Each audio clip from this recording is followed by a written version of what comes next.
እንዲህ አልነበርኩም ዛሬ ግን ሆኛለሁ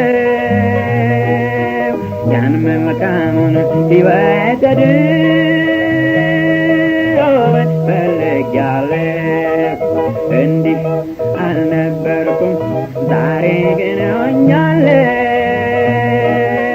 ያን መልካሙን ሕይወት ድሮውን ፈልጌያለሁ ስምህን እንደ ዋዛ ተሸክሜዋለሁ ክርስቲያን ተብዬ ይኸው እጠራለሁ ውስጤ ቢመረመር ግን እንዲህ አይደለም የመንፈስ ፍሬ ከቶ በኔ የለም እንዲህ አልነበርኩም ዛሬ ግን ሆኛለሁ ያን መልካሙን አንደኛ ቆሮንቶስ ምዕራፍ 12 የመጨረሻው መሟገጫ ምዕራፍ ቁጥር አንብበን በዛ መነሻ ቃል መሰረት አድርገን ዛሬ ደግሞ መንፈስ ቅዱስ በልብ ያስቀመጠውን ሀሳብ አብረን የምንካፈል ይሆናል። 156 ነው ማብረን ስንጀምረው ነገር ግን የሚበልጠውን የጸጋ ስጦታ በብርቱ ፈልጉ ደግሞ ከሁሉ የሚበልጥ መንገድ አሳያችኋለሁ። ከሁሉ ምን የሚሆን የሚበልጥ ምን መንገድ አሳያችኋለሁ። ርዕሳችን ከሁሉ የሚበልጥ መንገድ የሚል ነው። ከሁሉ የሚበልጥ መንገድ የሚል ነው። ይሄን ርዕሰ ጉዳይ ይዘን ክርስትና መንገድ ነው። አንድ ድሮ ሐዋርያት ሥራ ምዕራፍ 13 ላይ ይመስለኛል አንጾኪያ ላይ ለመጀመሪያ ጊዜ አማኞች ማን ተባሉ ይላል? ክርስቲያን ተባሉ ይላል። ለመጀመሪያ ጊዜ ክርስቲያን ከመባላቸው በፊት ስማቸው ማን ነው? ክርስቲያን ከመባል በፊት ክርስቲያኖች አማኞች ክርስቲያን ከመባላቸው በፊት አንጾኪያ ላይ ስም እስኪወጣልን ድረስ ስም ያወጡም እኛን የሚቃወሙ ሰዎች ናቸው። እኛ አይደለም ለራሳችን ስም ያወጣም። ማን ቢሆን እስቲ ምርጫ ምረጡ ተብሎ እኛ አይደለም።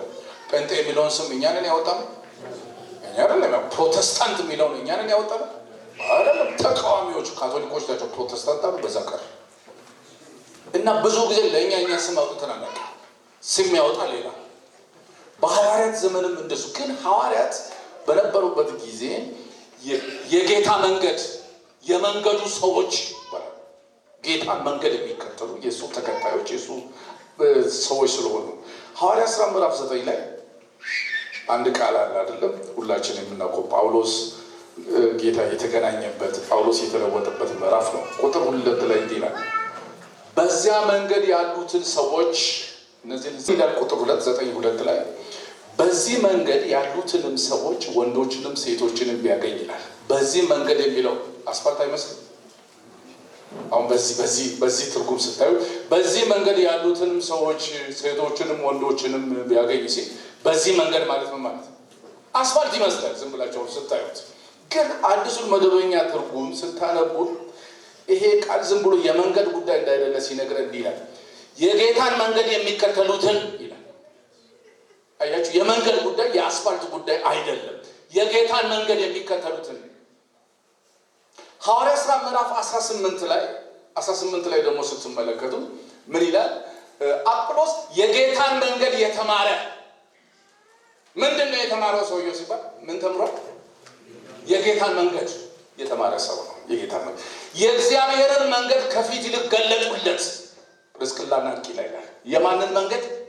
የእግዚአብሔር ክርስትና ከዚህ ጀምራችሁ እዚህ ጋር የምትጨርሱት የህይወት መንገድ ነው እንጂ እና እስቲ እጅህን ዘርጋ አይንህን ጨፍን ጌታ ሆይ እኔ ከዛሬ ጀምሮ ብሎ በደቂቃዎች ሰውየው የሚጨርሰው ኢቨንት አይደለም።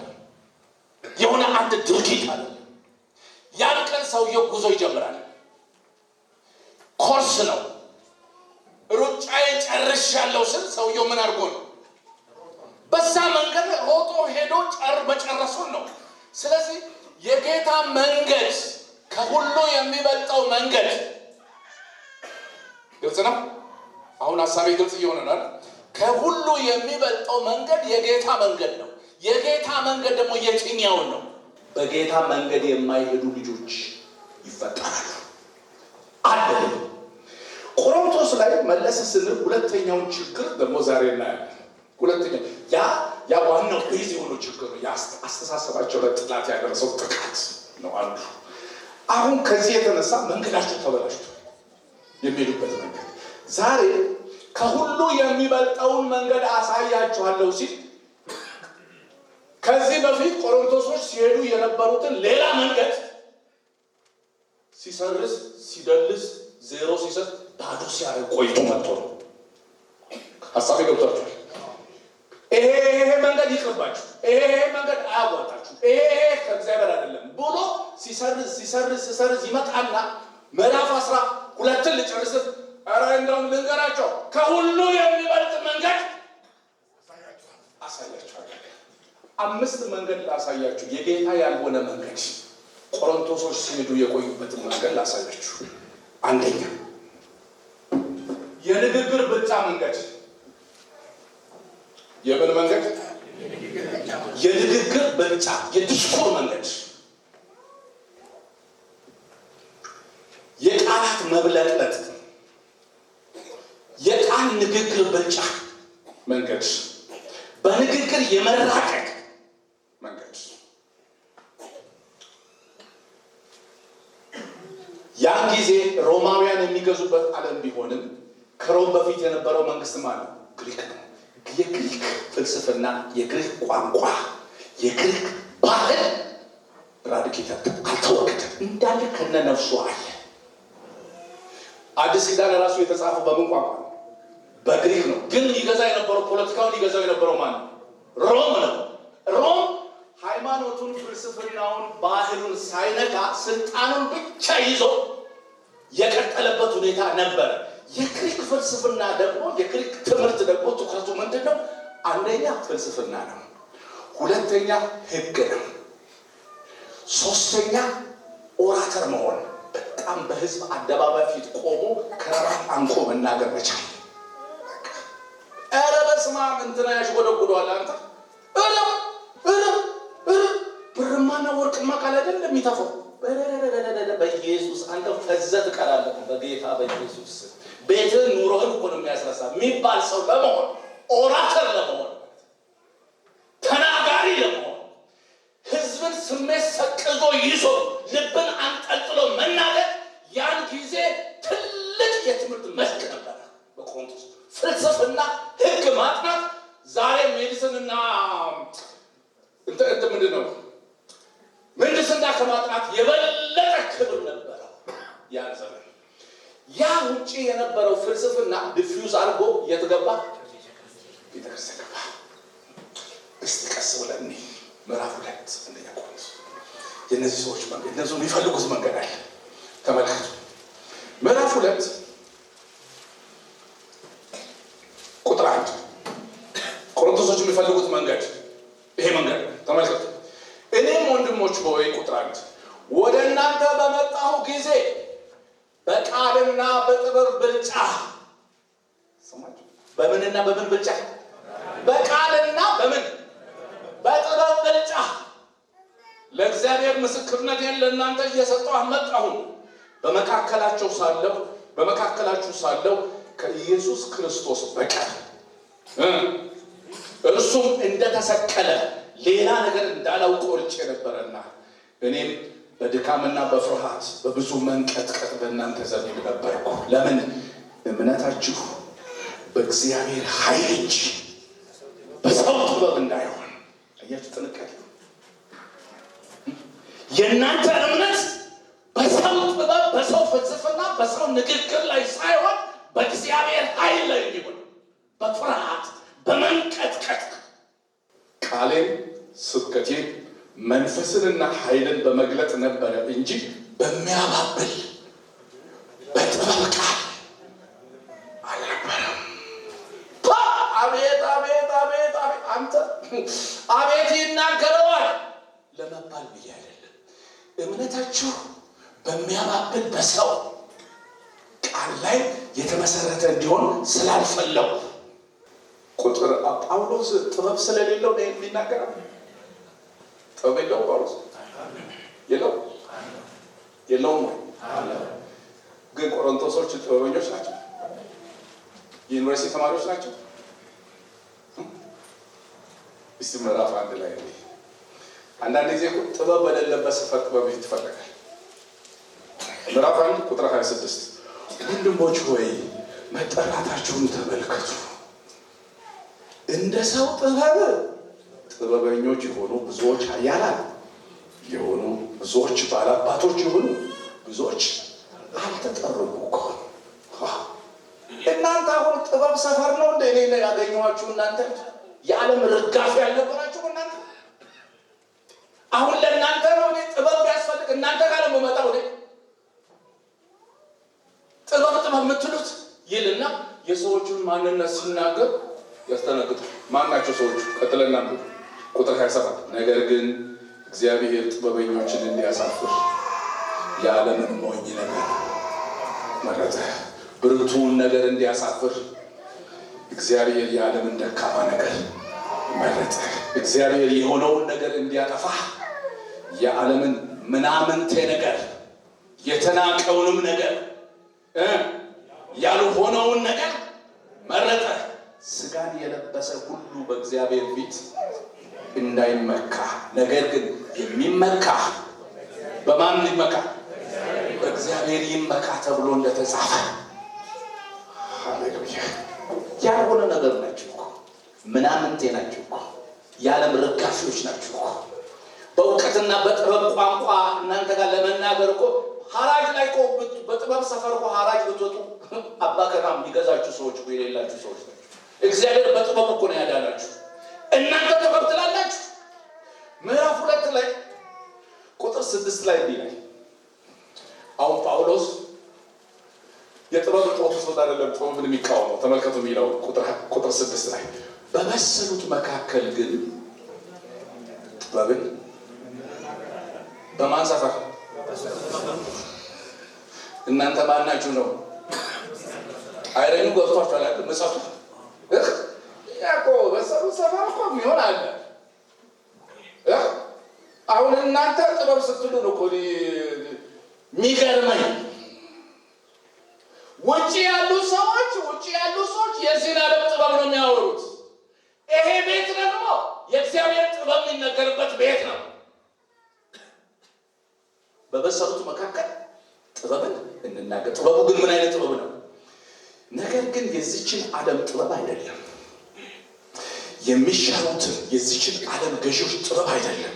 ነገር ግን እግዚአብሔር አስቀድሞ ከዘመናት በፊት ለክብራችን የወሰነው ተሰውሮ የነበረውን የእግዚአብሔርን ጥበብ በሚስጥር እንናገራለን። ሃሌሉያ! ከዚች ዓለም ገዢዎች አንዱ እንኳን ይህን ጥበብ አላወቀም። አውቆስ ቢሆን የክብርን ጌታ የጥበብ መስገብ የጥበብ ምንጭ የሆነው የጥበቡን ባለቤት ገደሉት። አላቸው ጥበብ የእውቀትና የጥበብ መስገብ የሆነውን ሕይወት የሚፈልቅበትን የሕይወት ምንጭ የሕይወት መገኛ ገደሉት። ቢያውቁት ያደረጉት። ወደ ምዕራፍ 1 ልውሰዳችሁ። ቁጥር 18 የመስቀሉ ቃል ለሚጠፉት ሞኝነት ነው። የምኑ ቃል ለማ ለምድኑትስ ለቆሮንቶስ ሞኝነት ነው። ምን ሁሌ እየመጣ እዚህ መስቀል ሞት ይላል። ዝም ብሎ እኛም ማደግ እንፈልጋለን። ረቀቅ ያለ ነገር አያስተምርም። 3 ነጥብ 4 ነጥብ እያለ በአንደኛው 6 ነጥብ አለ እያለ እንዴ ምን ማለት ነው? ሁልጊዜ መስቀል ደግሞ ከዚህ ርዕስ ውጪ እንደውም አልተውም ብሎ ቆርጬ ነበር ይላል። ምን ማለት ነው? ቆርጬ ነው ማለት ስንትና ስንት ርዕስ አለው። አያስተምረንም። እኛ ወንጌል ለወንጌል በምንሰጠው ምላሽ የሰው ልጅ ለሁለት የተከፈለ ነው። ሞኝነት ከመሰለን ወንጌል ከሚጠፉት ውስጥ ገብተናል። ወንጌል ደግሞ እውቀትና ጥበብ እንደሆነ ካሰብን ደግሞ ምን ውስጥ ገብተናል? የእግዚአብሔር ኃይል እንደሆነ ካመንን ደግሞ ምን ውስጥ ገብተናል?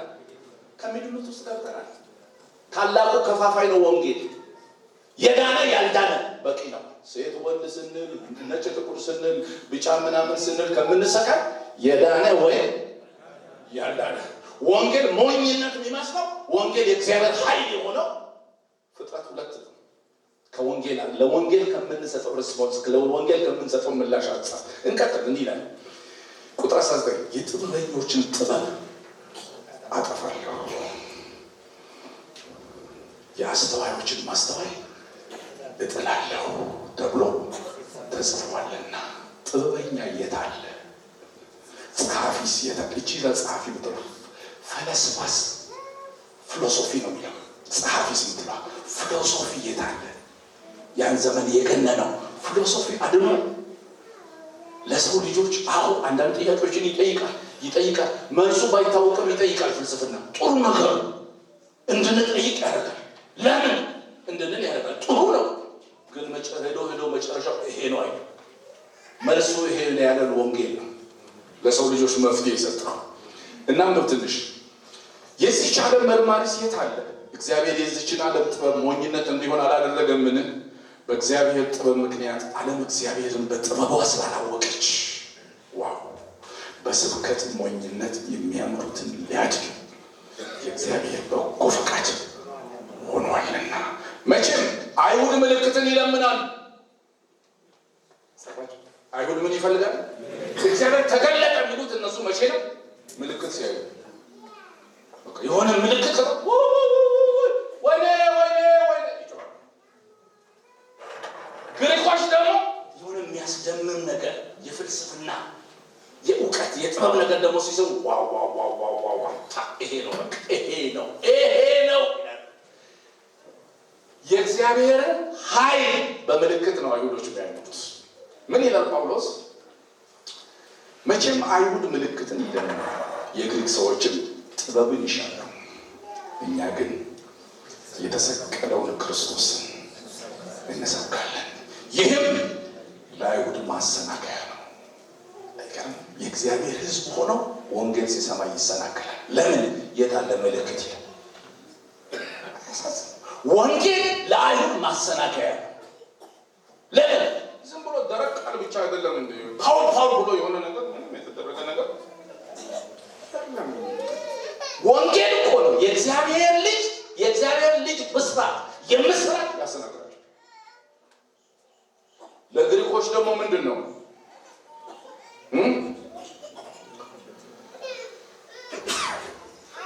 ለአሕዛብ ለግሪኮቹ ለአሕዛቦቹ ደግሞ ሞኝነት ነው። ሞኝነት ነው። ለምን? ለራሱ የሞተ ሰው እኔን አድኖኛል ብለህ ታምናለህ? ራሱን ያላዳነ ሰው ትንሽ አታሰብም? የኛ የግሪኮች አማልክት እኮ አይሞቱም፣ ሰውን ያድናል። ያንተ ደግሞ ሞተ እያለ ራሱን ያላተረፈ አምላኬ አድነኝ እያለ የሞተ የሞተው ሰውዬ እሱ አዳነኝ ነው የምትለው? በቃ ጭንቅላቴ አይሰራም ማለት ነው። ጭንቅላቴ አይሰራም፣ ችግር አለብህ። ለእነሱ ሞኝነት ነው፣ ይስቃሉ። የሞተ ያድናል ትላለህ። በጣም የምትገርም ሰው ነው ይላል። እንጨርሰው። እኛ ግን የተሰቀለውን ክርስቶስ ምን እናደርጋለን? እንሰብካለን። እግዚአብሔር ስሙ የተባረከ ይሁን። ለተጠሩት ግን አይሁድ ቢሆኑ ግሪክ ሰዎች ቢሆኑ የእግዚአብሔር ኃይልና የእግዚአብሔር ጥበብ የሆነው ክርስቶስ ነው። ክርስቶስ የእግዚአብሔር ኃይል ነው፣ የእግዚአብሔር ጥበብ ነው። አያችሁ፣ አይሁዶች ኃይሉን በምልክት ነው የሚያዩት፣ ግን ክርስቶስ የኃይል ሁሉ መገኛ ነው። አሜን። ከክርስቶስ በላይ እግዚአብሔር ኃይሉን የገለጠበት ነገር የለም። ትልቁ ኃይል በክርስቶስ የተገለጠ ምንድን ነው የሚለው? እንደው ትንሣኤውን ሲናገር እግዚአብሔር ልጁን ከሞት ያስነሳበት ኃይል ሰማይና ምድርን ከፈጠረበት ኃይል ይበልጣል። የኃይሉን ታላቅነት እግዚአብሔር የገለጠው በትንሣኤው ነው። ስለዚህ የእግዚአብሔር ኃይል የእግዚአብሔር ጥበብ ማነው? ይሄንን መንገድ ተው ነው የሚላቸው። ተው፣ ይሄ አያዋጣችሁም። ይሄ መንገድ የጥበብ ፍለጋ መንገድ አያዋጣችሁም። ሰፈራችሁም የማን አይደለም? የጥበብ አለ። ከምናምን ከተራ ሰፈር መጣችሁ ጥበብ ታወራላችሁ። እኔ እኮ መስቀሉን የማወራው እኮ እምነታችሁ በእግዚአብሔር ኃይል ላይ እንዲሆን በንግግር ብልጫ ያልመጣሁት እውነተኛ የሚያድን የእግዚአብሔር ኃይል መገለጫ የመስቀሉ ቃል ስለሆነ ያንን እየነገርኳቸው። እሱ ሞኝነት ከመሰላችሁ ጠፍቷቸው፣ ግን እሱ የእግዚአብሔር ኃይል የእግዚአብሔር ምንድን ነው? ጥበብ ነው የሚል ይሄ የቆሮንቶሶች መንገድ ነው።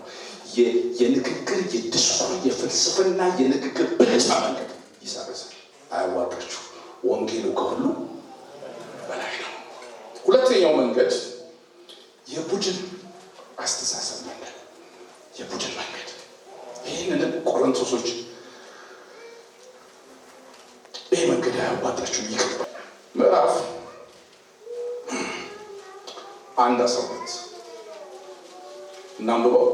1:12 ቡድንም እኮ መንገድ ነው። በሰፈር ቡድን መቧደን፣ በወረዳ መቧደን፣ በቋንቋ መቧደን። ቁጥር 12 እንዲህ ይላል፣ ይህን እላለሁ እያንዳንዳችሁ እኔ የጳውሎስ ነኝ። ቡድን ማነው? አንደው። ሁለተኛ እኔስ የአጵሎስ ነኝ። ሶስተኛ እኔ የኬፋ ነኝ። አራተኛ እኔ የክርስቶስ ነኝ ትላላችሁ። ክርስቶስ ተከፍሏልን? ቸርቹ ስንት ነው? ውስጥ ሲገባ ስንት ነው? 4። ይሄ እንግዲህ የክርስትና መንገድ ነው ብሎ እየሄዱ ነው ሰዎች። ትክክል ነው ብሎ ኬፋ ማን ነው? ጴጥሮስ ነው። ጳውሎስ ቡድን አለ፣ የኬፋ ቡድን አለ፣ የአጵሎስ ቡድን አለ። ሱፐር ጴንጤዎቹ ደግሞ እያንዳንዳችሁ ድረሱ። እኛ የማንን አለ? እኛ የክርስቶስ ነን። እቀባችሁ ብሎ በጣም እንትኖቹ ናቸው። በጣም እንትላል። እኛ የክርስቶስ ነን። ጳውሎስ ተመልከቱ እስቲ። አሁን በእውነት እናውራ ካል አሁን በዚህ ዘመን ቢሆን በእኔ ስም ሰው ተደራጅቶ እኔ ሳላደራጅ በራሱ ተደራጅቶ ፓስተር አቤት እኛ በጣም ስላንተ እግዚአብሔር ሸክም ሰጥቶን ከኋላ እየጸለይ እያወጣኝ እያወረድ ከዛሬ ጀምሮ እኛ እግዚአብሔር በረታ መጠን ካንተ ጎን እንቆማለን። አንተን የሚነካ ሰው በቃ ከዛሬ ጀምሮ አለቀለት ማለት ነው። እኛ ስንጸልይ ይሄን ጉዳይ ወንድም እንትናና ጋሽ ከሌ ሁለቱ ሀሳቡን አመጡ። ከዛ በኋላ አብረን ከጸለይን በኋላ እግዚአብሔር ደግሞ ሀሳቡን ምን አደረገ? በልባችን ሞላ። ከዛሬ ጀምሮ ፓስተር የማንነኛ አሁን እኔ ምን ይመስላችኋል? አዎ ጌታ ይባርካችሁ። ሰው አስነሳለሁ እያለ ጌታ ለኔ 3 ጊዜ ተጋግሞ ተናግሮኝ ነበረ። ጌታ ወይ እንዴት ነው ሰው የምታስነሳው? እንዴት ነው ሰው የምታስነሳው? እያልኩ ለካ እናንተ ናችሁ። እግዚአብሔር ይባርካችሁ። የምን ይመስለኛል የዘንድሮ ጳውሎስ ግን የሚለው እሱ ያላደራጀውን የራሱን ፓርቲ በገዛ እጁ ያፈረሰ ሰው። እናንተ ክርስቶስ ተሰቅሏል። ጳውሎስ ስለ እናንተ ተሰቀለን። በጳውሎስ ስም ተጠመቃችሁ። እንዳውም የከለን ቤተሰብ አጥምቅ ያለው ከሱ ቀጥሎ የእስጢፋኖስን ቤተሰቦች አጥምቅ ያለው የነከለን ቤተሰብ አጥምቄ እንደሆነ ጭራሽ ትዝም አይለኝም። ግን በእኔ ስም ደግሞ የምትደራጁት ምን ስላረኩ ነው የተሰቀልኩት? እኔ በእኔ ስም ነው የተጠመቃችሁት። እንዲህ ብሎ የሚናገር ጳውሎስን ቡድን በገዛ እጁ የሚያፈርስ አገልጋይ ዘንድሮ ይገኛል?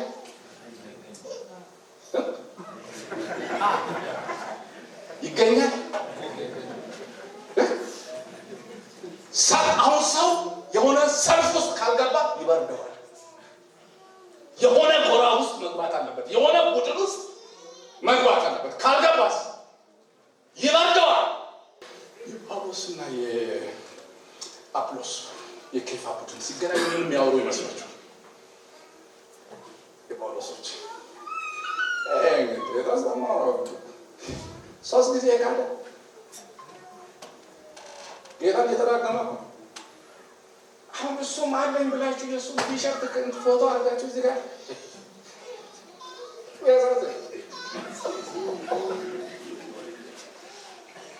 የጴጥሮሶች ደግሞ ጳውሎስን ቡድን ምን የሚሉ መስሏቸዋል?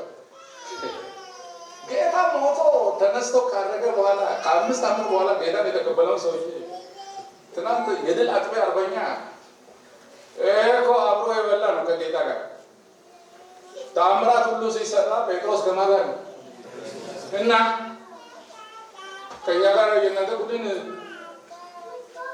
የዛሬ 21 ዓመት እኮ እዚህ ነበር። እኛ ክብር ለማን ነው?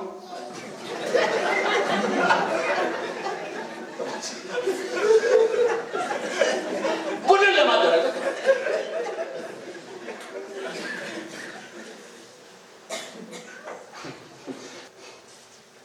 ሰው ለጎራና ለቡድን ታማኝ እንጂ ለእውነት ታማኝ አይደለም። ለጎራው ታማኝ ነው፣ ለቡድኑ ታማኝ ነው። እኔ ላንተ ደሜን እሰጣለሁ። ለቡድኑ ከሆነ እውነትን ደሙን ይሰጣል። ለእውነት ይሰጣል። አንተ እኮ እኔ እውነቱን እኮ አውቃለሁ። እውነቴን ነው ማለት ትክክል እንደሌለ እኮ አውቃለሁ። ግን የሰፈር እውነት እንደሌለ አውቃለሁ። ግን የምን ልጅ ነው? የእግዚአብሔር ልጅ ተረግጦ የሰፈር ልጅ ይወደሳል?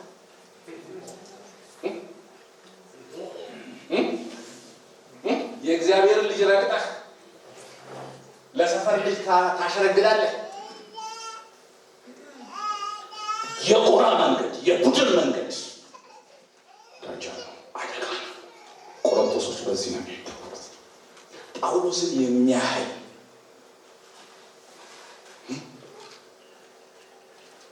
አገልጋይ 18 ወር ቁጭ ብሎ አገልግሏቸው እንደዚህ አይነት በቃ ምን ልበላው ይሄውን ቸርች ነው።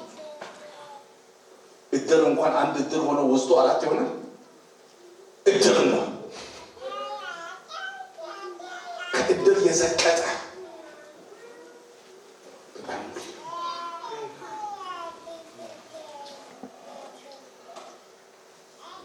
ጎራ እያበጁ መሰለፍ የጌታ መንገድ አይደለም።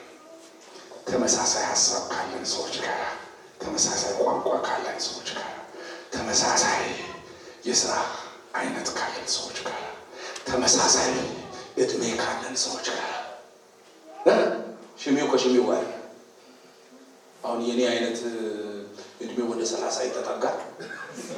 ከወጣቶች ጋር ይገባል ይወጣል።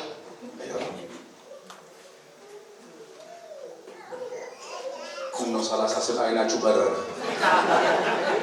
የአገልግሎት ማለት ነው። እድሜ መስላችሁ ነው የአገልግሎት ማለት ነው። ያኛውማ ጌታ ይባረክ ለሰው ከሚነገረው አልፎ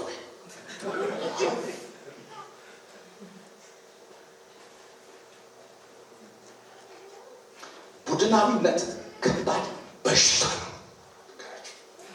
በቡድን በሽታ የተመታ ሰው እንገራችሁ ካንሰር ነው አይደለም። ቆርጣችሁ ካልጣላችሁ በስተቀር ከህይወታችሁ የሚነቀል ነገር አይደለም። እግዚአብሔር መጀመሪያ ቫይረሱ ወደ እናንተ እንዳይደርስ ያደርግላችሁ። እግዚአብሔር የረዳው ሰው ብቻ ነው። ፊልጵስዩስ ምዕራፍ 2 ላይ ፊልጵስዩስ ላይ ትንሽ የቡድን ችግር ነበር። ትንሽ እሱን ላሳይ።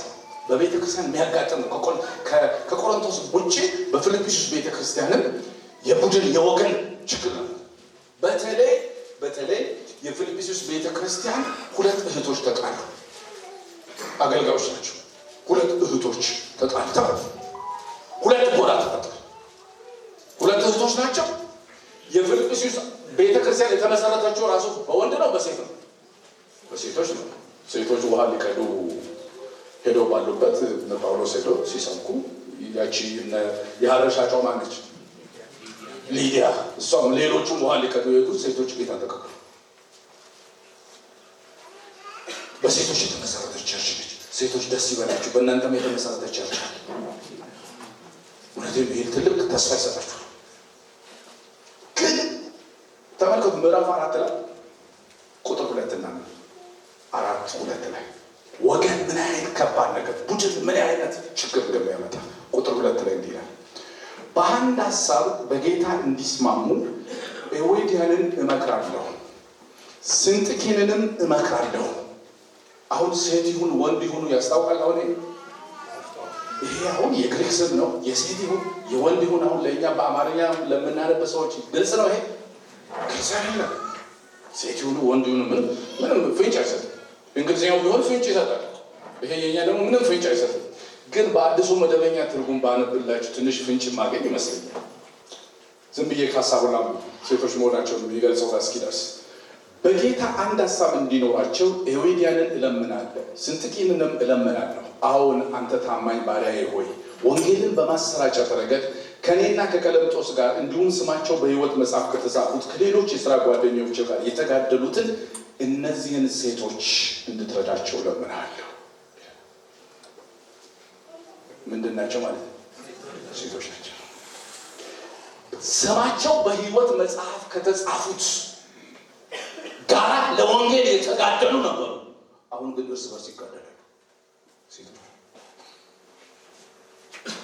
ምዕራፍ 2 ፊልጵስዩስ ጋር ስመልሳችሁ ይህን ችግር ለመፍታት ጳውሎስ የሚጠቀመውን ቃል ተመልከቱ ምን እንደሚል።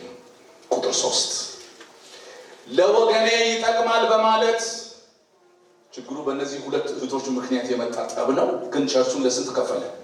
ለሁለት ከፈለ። ሁለት ወገን፣ ሁለት ጎራ፣ ሁለት ቡድን። ስለዚህ ምንድን ነው የሚላቸው? ለወገኔ ይጠቅማል በማለት ወይም በከንቱ ውዳሴ ምክንያት አንድ ስንኳን አታደርጉ። ፕሊዝ ኤዎድያን ትሻላለች፣ ስንጥኪን ትሻላለች ብላችሁ ከሁለቱ ጎራ ውስጥ አንዱ ውስጥ ባካችሁ አትግቡ። አንዱ ቡድን አሸናፊ አንዱ ተሸናፊ እንዲሆን ብላችሁ አትስሩ። በጌታ በአንድ ሀሳብ እንዲስማሙ እንድታግዛቸው እለምናለሁ። እግዚአብሔር የጎራ አድማቂ ሳንሆን ጎራ እንዲጠፋ አንድነት እንዲመጣ የምናግዝ ሰዎች ያድርገን። አሜናችሁ አነሰ እስኪ ከጎናችሁ ያለው ሰው ስም ይበሉ እባካችሁ። እግዚአብሔር የጎራ አድማቂ ሳትሆን ጎራ እንዲጠፋ በአንድ ሀሳብ መስማማት እንዲቻል እንድታግዝ እግዚአብሔር ይርዳ። አሜን። እግዚአብሔር ምን ያድርግ? ይርዳ። እግዚአብሔር ይርዳ። ለአንድ ለእኔ ለምንለው አድልተን የእኔ አይደለም ለምንለው ደግሞ ጭካኔን ማሳየት የጎራ መንገድ ነው። መንፈሳዊ መንገድ አይደለም።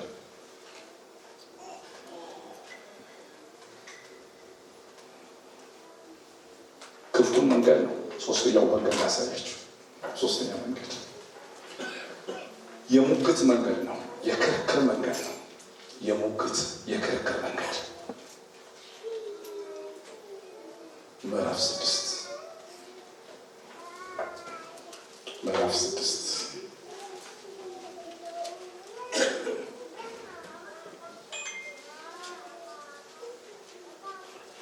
አንደኛ ቆሮንቶስ ማለት ነው። ሀሳብ ገብቷችሁ? አንደኛ ቆሮንቶስ እንደሚመስለው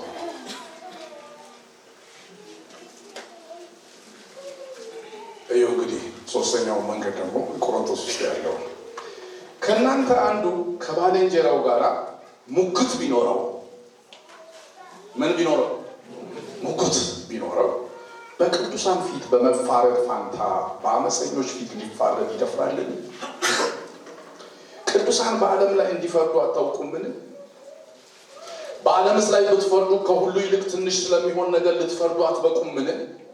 ተመልከቱ፣ ያን ጊዜ ያለው ሙግት የትዳር ጉዳይ ይቅርና በመላእክት እንኳን እንድንፈርድ አታውቁምን? በወደቁ መላእክት ማለት ነው። አታውቁምን? እንግዲህ ስለ ትዳር ጉዳይ የፍርድ ቤት ቢያስፈልጋችሁ ሰዎች ጭራሽ የት ነው የሚሄዱት? ፍርድ ቤት። የፍርድ ቤት የሚያስፈልጋችሁ ከሆነ በቤተ ክርስቲያን የተናቁትን ሰዎች ፈራጆች አድርጋችሁ ታስቀምጣላችሁ። ማለት ይሄ እውነት ነው ይሄ ውሸት ነው ማለት የማይችሉ ተራ ሰዎች፣ የተናቁ ሰዎች ናቸው የቤተ ክርስቲያን ሽማግሌ ያደርጋችሁ የምታስቀምጧቸው። አንቺ ይሄንን ተይ፣ አንተ ይሄንን ተው፣ ይሄ ልክ ነው። የሚገርማችሁ ነገር እኔ አሁን በትንሹ እንደው ከአበሻ ጋር በትዳር ጉዳይ ለእርቅ አንዳንድ ጊዜ ስንሄድ በእውነት ነው እንደው አንዳንዴ እህቶች ያሳዝኑ። ለምን እንደሚሆን ልንገራችሁ። ሚስቶች ያሳዝኑ። ለምን ሁሉን ነገር ግልጥ አድርጋ እሷ ከተናገረች በኋላ እሱም ባላደል ይሄ የአጉል የአበሻ ጀብደኝነት ማለት ከዛ ልክ እሱ ጋር ጉዳዩ የተጠቀለለ ሲመጣ አንዱ ሽማግሌ አዎ ምንም ቢሆን ያው ይህን ቤት ኪራይ የሚከፍለው ማን ነው ማለት ነው። ሰማችሁ? የተናቀ ማለት ነው። እውነት ነው። የቤት ኪራይ የሚከፍል ሰው የሚጎዳ ሰው የለም ወይ? አስቡ ወገኖች፣ እውነቴን አስቡ፣ በጣም አስቡ፣ በጣም አስቡ። ምንም ቢሆን ቤቱን የሚያስተዳድረው እሱ ስለሆነ እንደዚህ ደፍረሽ በሱ ከዛ ወደ ውጭ ሲመጡ ምን ሆናል? አይ ምንም ቢሆን በእኛ ባህል ለሴት ልጅ እውነት ሲሉ በጆሮዬ 3-4 ጊዜ ሰምቼ ከዛ በኋላ ታውቁ ይሄ የትውልድ እርግማን ነው። እውነት ሌላ ደግሞ አባትና ልጅ ከተጣላ ደግሞ ምንድን ነው የሚደረገው? በደቡብ ካልቸር በኛ ልጅ ቢያጠፋም አባት ቢያጠፋም እውነት የማን ነው? ይሄ ሁሉ ከእግዚአብሔር ቃል ነው። ይሄን ሰይጣን ያስተማረው ትምህርት ነው። ይሄ እግዚአብሔር ቃል ላይ እንደዚህ ይላል። ልጅ በአባት ኃጢአት ይጠየቃል ይላል መጽሐፍ ቅዱስ አይልም እኮ አይልም። ቃሉ እኮ ተጽፎ ተቀምጧል እኮ አይልም። እውነትን የሚናገሩ አንደበቶች ለዘላለም የተባረኩ ይሁኑ። አሜን። ወንድማችን አጥፍታ አንቺ ምን ተይ አይልም የተናቁ ናቸው። እንደዚህ ማለት አለባቸው። እውነትን የሚናገሩ መሆን አለባቸው። አንዳንዴ እውነቱን ላለመናገር እንጸልይ እነዚህ ሁለቱን የሚበጠብጥ መንፈስ ብዙ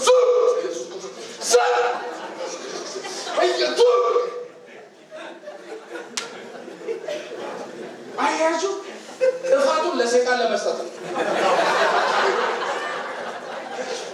ያጠፋው ሰው የለም እዛ ቤት አይናገርም። ለሰይጣን ለማሸከም በኢየሱስ ወንድማችን ጌታ አንተ ስለባረክ በሱ ስራ ላይ የመጣም ነው። በውሸት ዛሬ ያገዝናቸው ሰዎች ጓደኛ ሊመስሉን ይችላል። ነገ ግን እድሜ ልክ ማን እንደሆነ እኛን አይተዋል። ይሄ ነው የማይገባል። ምን ያህል በውሸት ሰውን የምናገር ሰዎች መሆናችንን አሳይተናቸዋል። እውነት የማንናገር ሰዎች መሆናችንን አሳይተናቸዋል።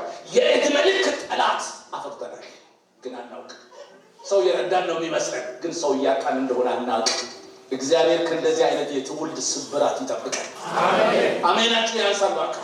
አሜን። እግዚአብሔር ይጠብቃል። ዛሬ ሊመስል ይችላል። ጓደኛ የምታፈራ ይመስልሃል። ኔቨር አይመስልም።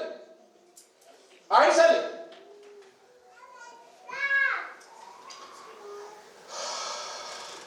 ሙግት ጎበዝ የሚያስብል ኤከሌ አንዳንድ ሰዎች ቸርች ውስጥ እኔ ሰው አለቀ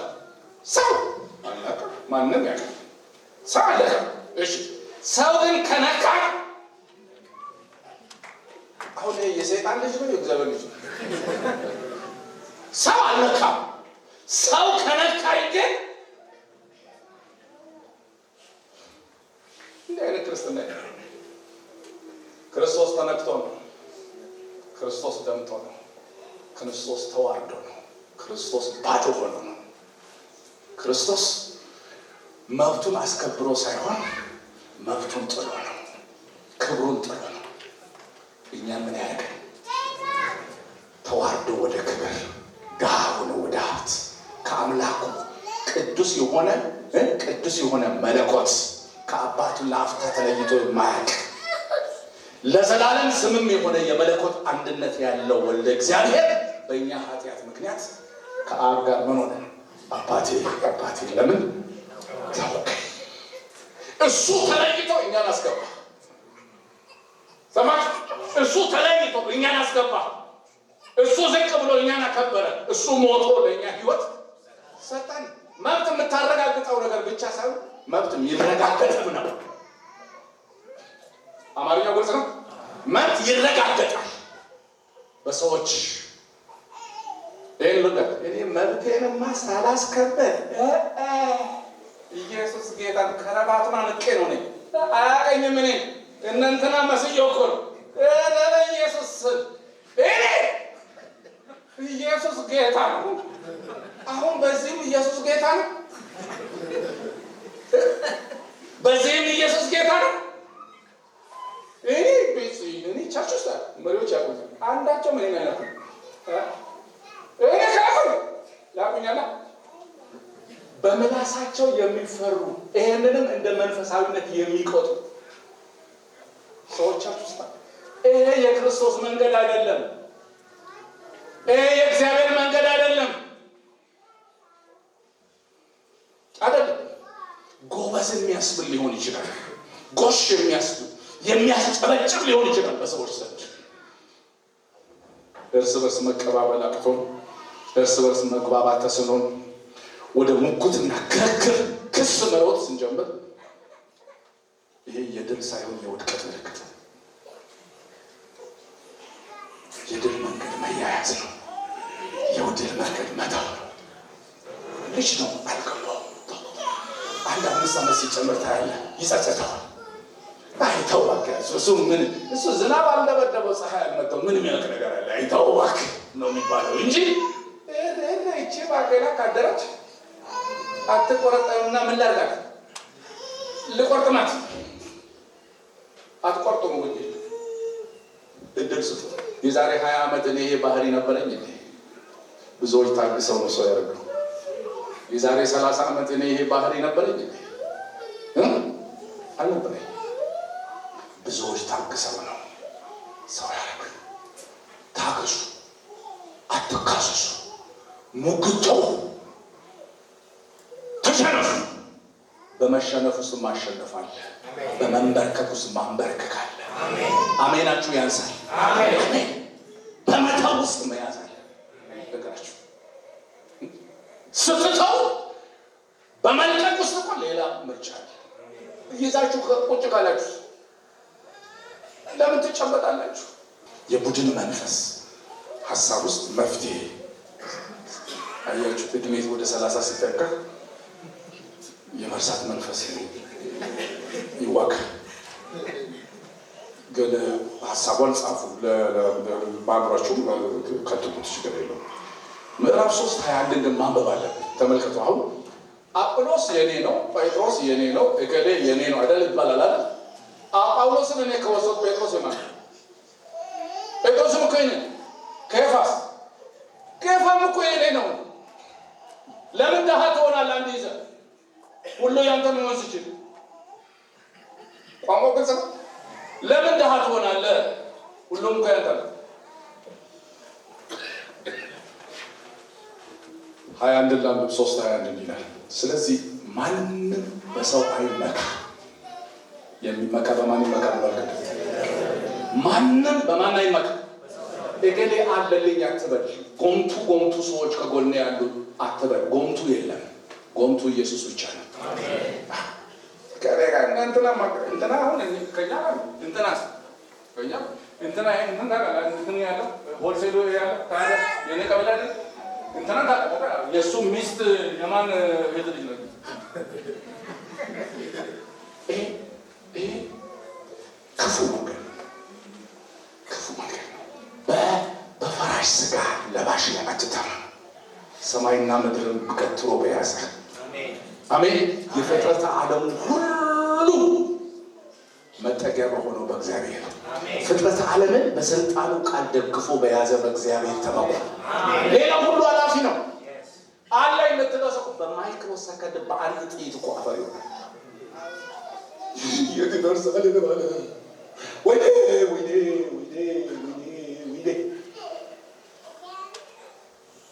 ያልፋል። ላንበበው በሰው ምን አይሆን ቀጥሎ ነገር ሁሉ የእናንተ ነውና ደስ አይል። ቡድን ውስጥ ሆናችሁ ከዓለም ትሆናላችሁ። ነገር ሁሉ የማን ነው? የእናንተ ነው። ነገር ሁሉ የእናንተ ነውና ጳውሎስ ቢሆን አጵሎስ ቢሆን ኬፋም ቢሆን ዝርዝር ውስጥ ያሉ ነገሮች ተጠቅቃችሁ ቀጥሎስ ዓለምም ቢሆን ቀጥሎስ ሕይወትም ቢሆን ይችልም አንቧት ማን ቢሆን የኛ እኮ ነው። አስባችሁ አይደለም አጵሎስ አይደለም ኬፋ ሞትም የማን ነው? የኛው ጳውሎስ እኮ ነው። ሞትም የእናንተ ነው። ምን ሆናችሁ ነው እናንተ? ሕይወትም የኛ ነው። አሜን። ሞትስ ሞትም የኛው ነው። ቀጥሎ ያለውም ቢሆን የሚመጣውም ቢሆን ሁሉ የእናንተ ነው። እናንተም የክርስቶስ ናችሁ፣ ክርስቶስም ክርስቲያን ሁሉ የእናንተ ነው። እናንተ የክርስቶስ ናችሁ፣ ክርስቶስ ማንን ያሸንፋል? ማንን ያሸንፋል? ማንን ያሸንፋል? እሺ አራተኛ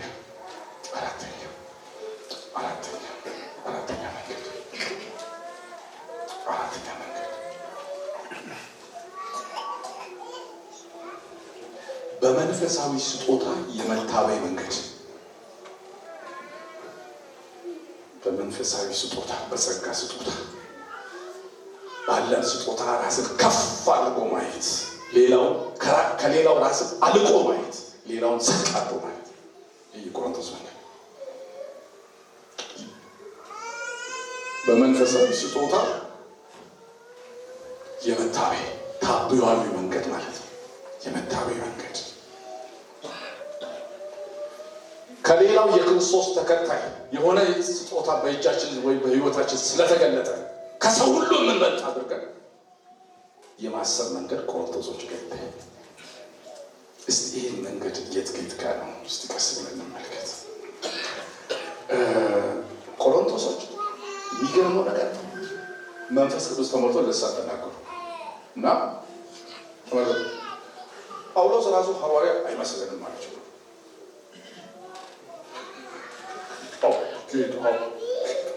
የጳውሎስን ሐዋርያነት ኮሽን ያደረጉ ቆሮንቶስ ብቻ ነው በዘመኑ። ሐዋርያ ነው ሐዋርያ አይመስለንም። እሱ ሐዋርያ ይመስላል። ሐዋርያ ቢሆን ባለፈው ጴጥሮስ መጥቶ ገንዘብ ስሰጠው ላፍ አድርጎ ኪሱ ውስጥ ከቶ ሄደ። እሱ ደግሞ ሲሰጥ ኖ ብሎ አይወስድም። ድንኳን እየሰፋ ሐዋርያ ነው። ይሄ ቆሮንቶስ አይነት ቸርች ገንዘብ ብትቀበሉ መከራ ነው፣ አልቀበልም ብትሉ መከራ ነው። በጣም የሚያሳዝን ነው። በጣም የሚያሳዝን የጳውሎስ ሕይወት በጣም የሚያሳዝነው ቆሮንቶስ ላይ ስትመለከቱ ተመልከቱ። ልሳን እንኳን አይናገርም ብለው አምተው እሱ መድረክ ላይ የቆመ ሁሉ ጊዜ አንድ ቀን ልሳን ሲናገር ሰምተሃል? አልሰማህም? ታዲያ ይሄ ሰው የመንፈስ ቅዱስ ተሞልቶ ነው የምትሉት? እሱ ካለ መምጣቷቸው እኮ መልሶ እሱ እንዲህ ይላል። ተመልከቱ ምዕራፍ 14 ላይ ምዕራፍ 14 እንዴት ደስ እንደሚለኝ ቁጥር 18 14-18 እንዲህ ይላል። ከሁላችሁ ይልቅ በልሳኖች እናገራለሁና እግዚአብሔርን አመሰግናለሁ። ሰማችሁ? ከማን ይልቅ? ከሁላችሁ ይልቅ በልሳን እናገራለሁና እግዚአብሔርን አመሰግናለሁ። ነገር ግን ሌሎችን ደግሞ አስተምር ዘንድ በማህበር እልፍ ቃላት በልሳን ከመናገር ይልቅ 5 ቃላት በአእምሮዬ ልናገር እወዳለሁ። ጉባኤ ፊት ቆሜ እልፍ ቃላት ሰው ማይሰማውን ልሳን ከምናገር 5 እና 6 ቃል ሰውን ለማስተማር ሰው በሚገባው ቋንቋ ልናገር ብዬ እንጂ እኔ የልሳን እጦት ይዞኝ ነው አይደለም። የልሳን እጦት ይዞኝ አይደለም። ምን ይዞኝ? ሰውን የሚያነጽ ነገር ላድርግ ብዬ እንጂ እኔ የልሳን እጦት ይዞኝ አይደለም። ምዕራፍ 9 ሐዋርያነቱንም በትዕቢት ይመረምራሉ። ቁጥር 3 ተመልከቱ። ለሚመረምሩኝ መልስ ይህ ነው። አይ 9:3 እና 4 አብሮ ነው ያለው። 9:3 ምን ለሚያደርጉኝ? ለሚመረምሩኝ መልስ ይህ ነው። ቁጥር ወደ 1 ላይ ወደ ለምርመራው ምን እንደሚል ተመልከቱ። ቁጥር 1 ጀምረን እናንብብ። እኔ ነፃ አይደለሁምን? ሐዋርያስ አይደለሁምን? አይገርምም? ሐዋርያነቱን ይጠራጠራል። ጌታችን ኢየሱስ ክርስቶስን አላየሁትምን? ምንድን ነው ቅርብ ጊዜ እሱ ጌታን የተቀበለው? ጌታን መቻይ እሱ ካረገ በኋላ ነው ወደ ጌታ ይመጣ። ጌታን አላየሁት። ኧረ ተረጋጉ ሰዎች። እኔ ጌታ ኢየሱስ ክርስቶስን አላየሁትምን? እናንተስ በጌታ ስራዬ አይደላችሁምን? የሐዋርያነቴ ማህተም በጌታ እናንተ ናችሁና ለሌሎች ሐዋርያ ባልሆን ለእናንተ ምንም ቢሆን ምንድን ነው? ሐዋርያ። እንዴት ሐዋርያ አይደለሁም? በእኔ አገልግሎት መጣችሁ? እንዴት አይነት ምን ማለት ነው? ምዕራፍ 4 ወደኋላ ለመለሳችሁ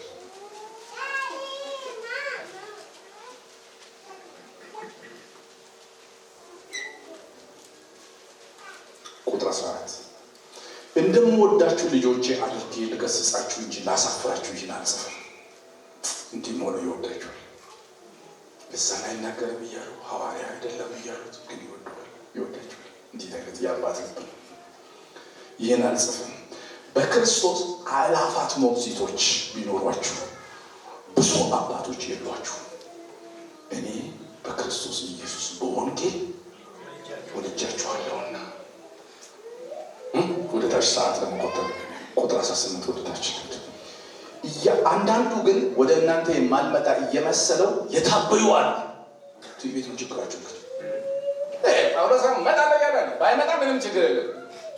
እሱ ከመጣ ለምን አጵሎስ አይመጣ ይሏል። የማልመጣ መስሏቸው ምን ይሆኑ? በትዕቢት በኔ ነው የሚናገሩ አቃለ። ነገር ግን ጌታ ቢፈቅድ ፈጥኜ ወደ እናንተ እመጣለሁ። የትዕቢተኞችን ኃይል አውቃለሁ እንጂ ቃላቸው አይደለም። የእግዚአብሔር መንግሥት በኃይል ነው እንጂ በቃል አይደለምና። ምን ትወዳላችሁ? በበትር ወይስ በፍቅርና በየዋሃት መንፈስ ልምጣባችሁ? በትር ቆርጬ ይዤ ልምጣ ወይስ በፍቅር በየዋሃት መንፈስ ልምጣ? የእናንተ ነገር እኮ በጣም የቸገረ ነው። ምን እንደማደርግ ግራ ገብቶኛል። እንዴት ማድረግ ነው? እንዴት በምን አይነት መንገድ ልምጣ? በትር ይዤ ልምጣ ወይስ በፍቅር በየዋሃት መንፈስ ልምጣ? የታበያችሁ አላችሁ። ትዕቢታቸውን ደግሞ በጣም ምጸታዊ በሆነ ሁኔታ ቁጥር 8 እና እዛው ምዕራፍ 4 ቁጥር 8 እዛው ምዕራፍ ውስጥ ቁጥር 8 ሚደል አሁን ጠግባችኋል። አቤት አቤት አቤት! አሁን ጳውሎስ በሁለት ቆሮንቶስ የሚጠግብ ቸርች ነው። ጠግባችኋል። አሁንስ ባለጠጎች ሆናችኋል። ያለኛ ነግሳችኋል። እኛ ደግሞ ከእናንተ ጋር እንድንነግስ ብትነግሱ መልካም ነው ነበር። ለዓለም ለመላእክት ለሰዎች መጫወቻ ሆነናልና እግዚአብሔር እኛን ሐዋርያቱን ሞት እንደተፈረደባቸው ሰዎች ከሁሉ ይልቅ የኋለኞች እንዳደረገን ይመስለኛልና። እኛ ስለ ክርስቶስ ሞኞች ነን፣ እናንተ ግን በክርስቶስ ልባሞች ናችሁ። እኛ ደካሞች ነን፣ እናንተ ግን ኃይለኞች ናችሁ። እናንተ የከበራችሁ ናችሁ፣ እኛ ግን የተዋረድን ነን። እስከዚህ ሰዓት ድረስ እንራባለን፣ እንጠማለን፣ እንራቆታለን፣ እንጎሰማለን፣ እንንከራተታለን፣ በገዛ እጃችን እየሰራን እንደክማለን። ሲሰድቡን እንመርቃለን፣ ሲያሳድዱን እንታገሳለን፣ ክፉ ሲናገሩን እንማልዳለን። እስካሁን ድረስ የዓለም ጥራቂ የሁሉም ጉድፍ ሆነናል። እናንተ ጠግባችኋል። ማነው እንደዚህ ያለ? አሁን በቃ ከረባት ለማነቅ እኮ ይፈልጋል። አራት ረባው ጠገባችሁ፣ ነገሳችሁ፣ ብቻችሁን ትነግሳላችሁ። እኛንም ከእናንተ ጋር አታነግሱ። ጠገባችሁ። እንዴት የሚገርምቃል! እንዴት የሚገርምቃል! የጥጋባችሁ ጥጋብ ጳውሎስን የመሰለ እንቁ አገልጋይ ሁለተኛ ቆሮንቶስ ምዕራፍ 10 ላይ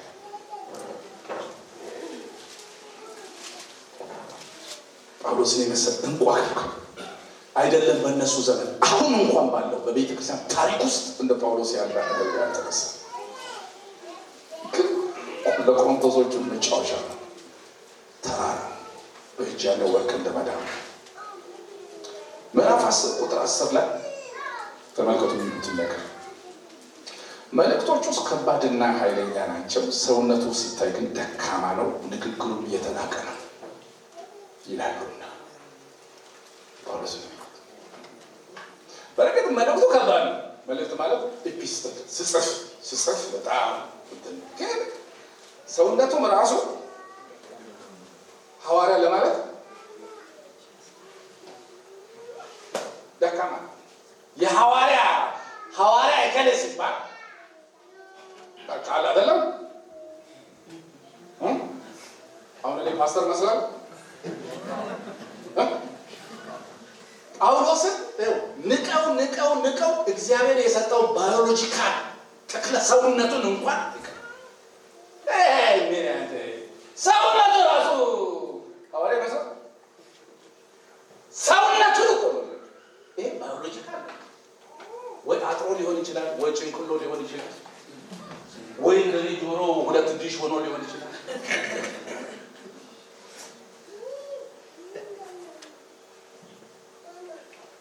ሰውነቱ ደካማ፣ ንግግሩ እየተናቀ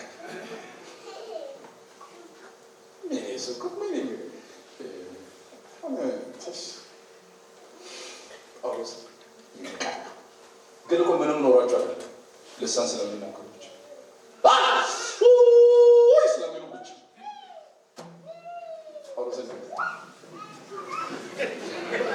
ኖሯቸው እኮ አባከና እዚህ ግባ የሚባል ወይ ህይወት ወይ እውቀት ወይ ምን የሌለን ዝም ብሎ ትራሽ ካራክተር የያዙ ሰዎች ተሰብስበው ጳውሎስን ይተዳደሩታል።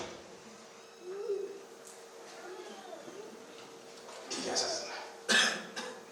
የሚገርመው ጳውሎስ ቆሮንቶስ ሲሄድ ጌታ ተነግሮት ነው። አንድ ሰው የመቄዶንያ ሰው ተሻገረና ምን አለ? እርዳን ሲለን ሰማሁ። ራእይ አይቶ ነው ሄደው። ራእይ አይቶ አገልግሎ እነዚህን አፈራ። አይሳስም። ራእይ አይቶ ሄዶ ትቶ እንዳይሄድ ጌታ ሂድና ብሎ አምጥቶታል። እንዳይኖር ምዕራፍ 11 ቀጥሎ ያለውን ነው እዛው ሁለተኛ ቆሮንቶስ 11 ላይ ተመልከቱ። ምን እንደሚል ጌታ እንደው እነዚህ ሰዎች እንዲህ በማድረግ ኃጢአት ሰርቻለሁ እንደ ብሎ እስኪሳሳት ድረስ አድርሰውታል። ተጸጸቱ ነው የጸጸቱትን በጣም ልብ የሚነካ ይኸውላችሁ የሚለውን ነገር 11:7 ይላል። ወይስ የእግዚአብሔርን ወንጌል ያለ ደመወዝ ስለሰበኩላችሁ እናንተ ከፍ እንድትሉ ራሴን እያዋረድኩ ኃጢአት አድርጌ ይሆንን? አይሰስም። ኃጢአት ሰርቻለሁ ያለ ደሞዝ ነው ያገለገልኩት።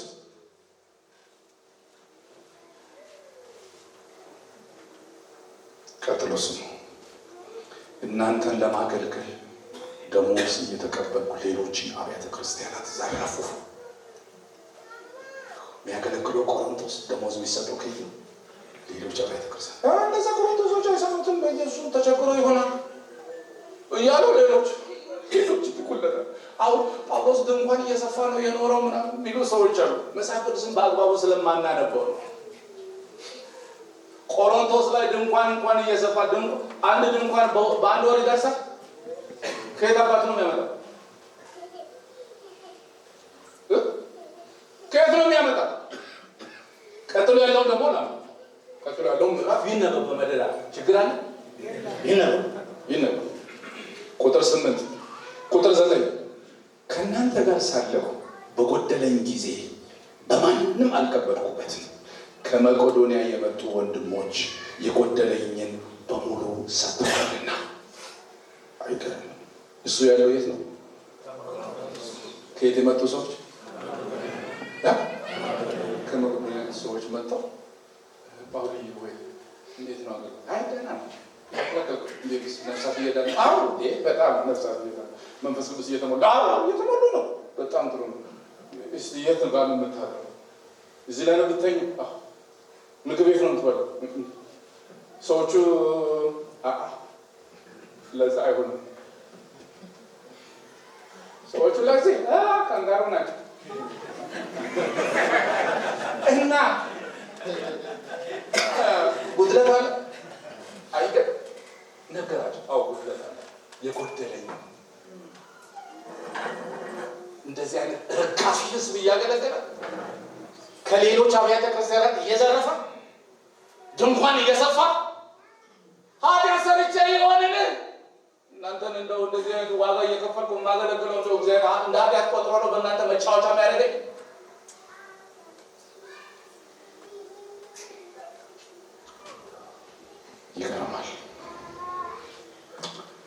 ይገርማል ወገኖች፣ ስሙ።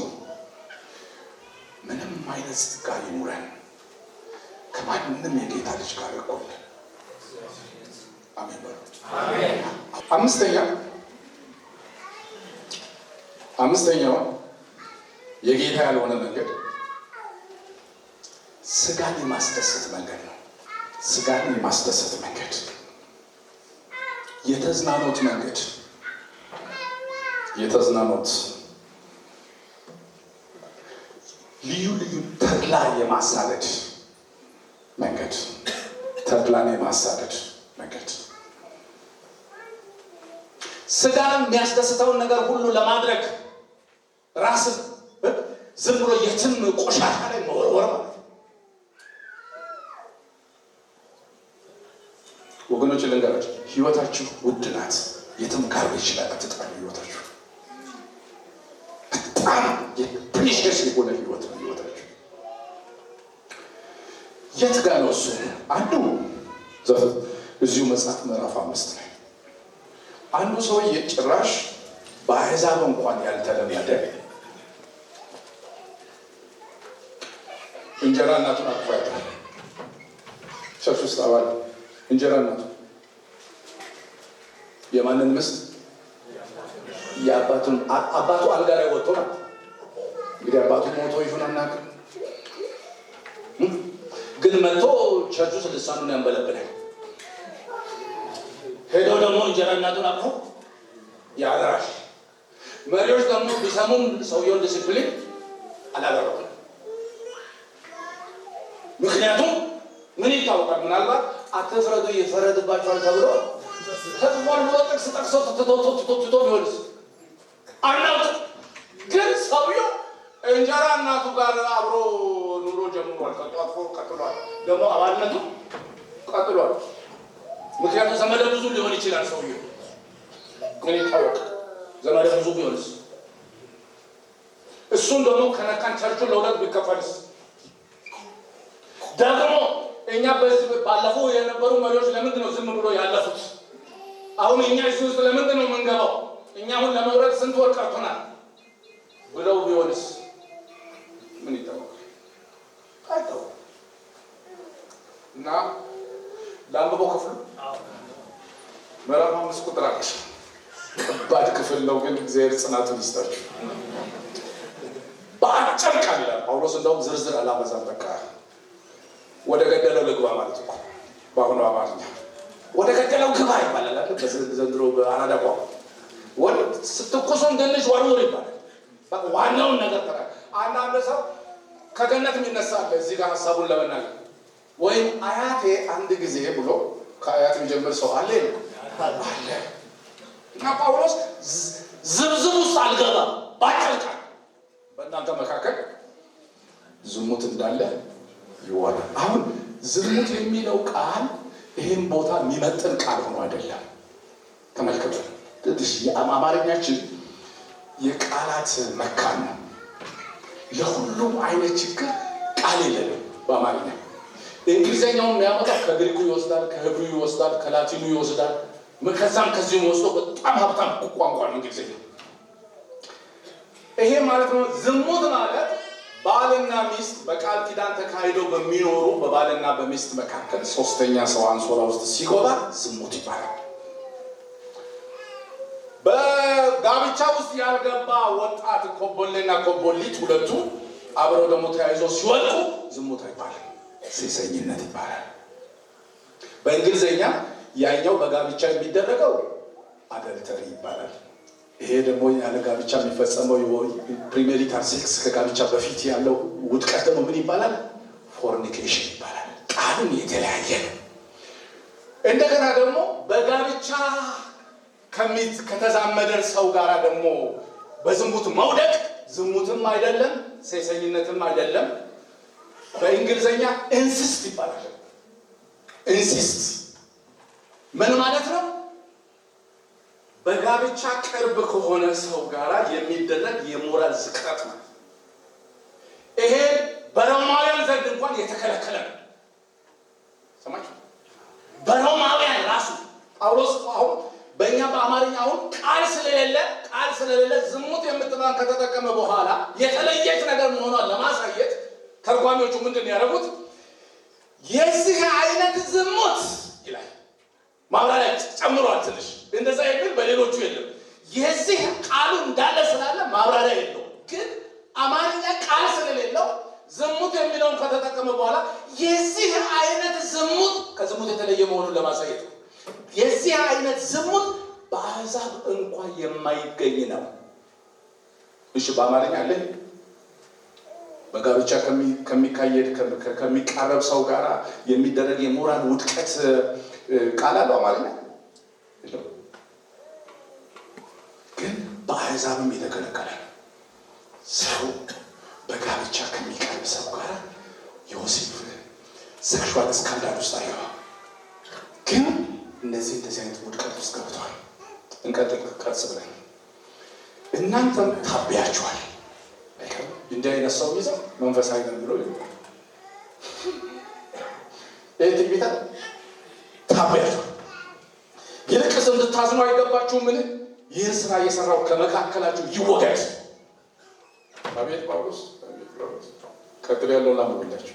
እኔ ምንም እንኳን በስጋ ከእናንተ ጋር ባልሆን በመንፈስ ከእናንተ ጋር እንዳለው ሆኜ ይህን እንደዚህ በሰራው ላይ በጌታችን በኢየሱስ ክርስቶስም አሁን ፈርጄበታለሁ።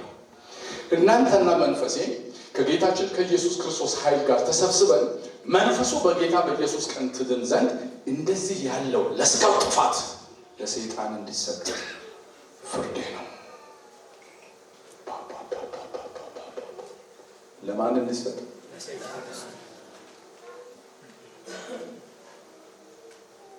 ጳውሎስ የዚህ ቤተክርስቲያን ፓስተር ቢሆን ስንት አባላት ይኖራታል ቸርች? እንደዚህ አይነት ከባድ ሰውዬ ፓስተር ቢሆን 20 ሰው ይኖራል።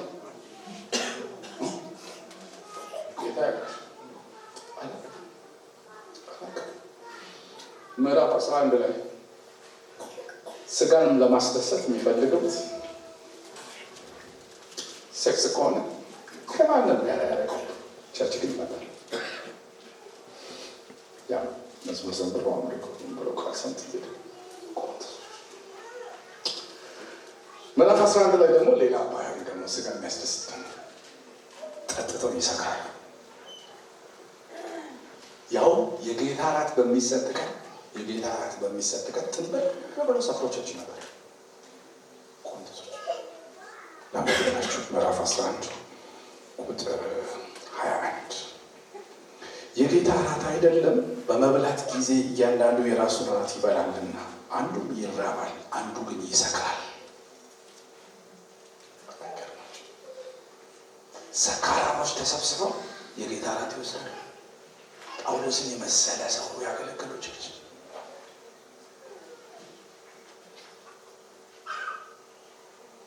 የተራበል የሰከራል።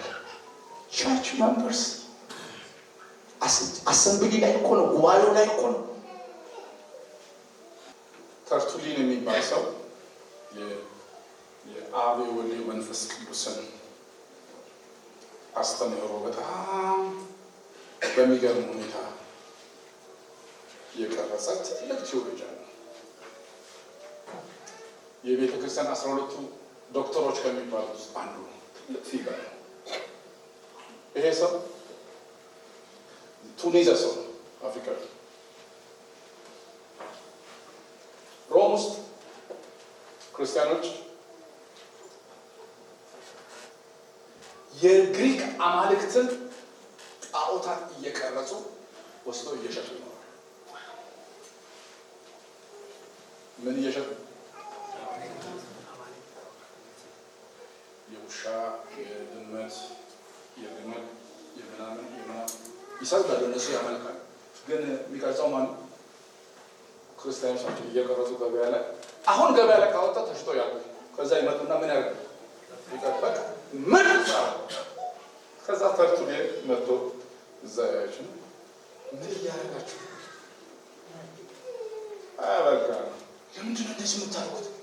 አምላክ እያመረታችሁ ክርስቲያንን ትላላችሁ፣ ለምን ይህን ታደርጋላችሁ ብሎ ሲሉ እንዲያ ለመኖር ብለን ለምንድን ነው ለመኖር ብለን ነው። ተርቱሊን እስከዛሬ የማይረሳ ንግግር ተናግሯል። የግድ መኖር አለባችሁ።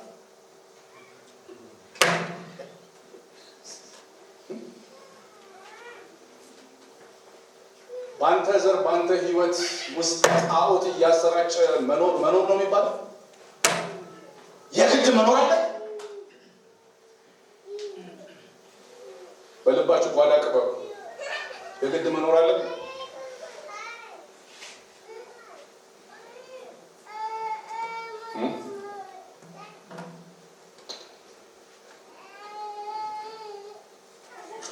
የእግዚአብሔርን ቃል ህሊናንን ጥሰን ተርምሰን ደስታችንን ብቻ መከተል፣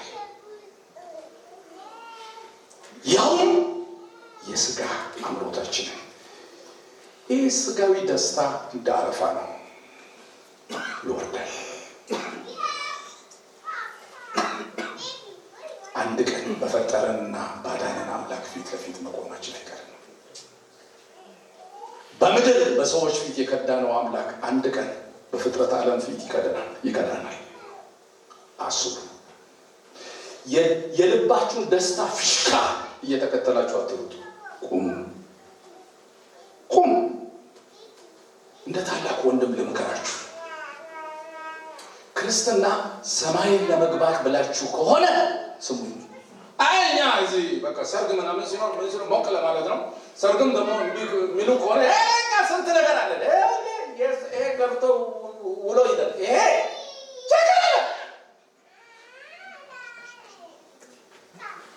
አትበሉ። እናንተ ትላላችሁ ብያለሁ ወይ? ታዲያ ጆበር ግላሉት ነው የምለው። ለጆበር ጎሽ ነው የምለው። ግልጽ ነው ሀሳብ አይደለም።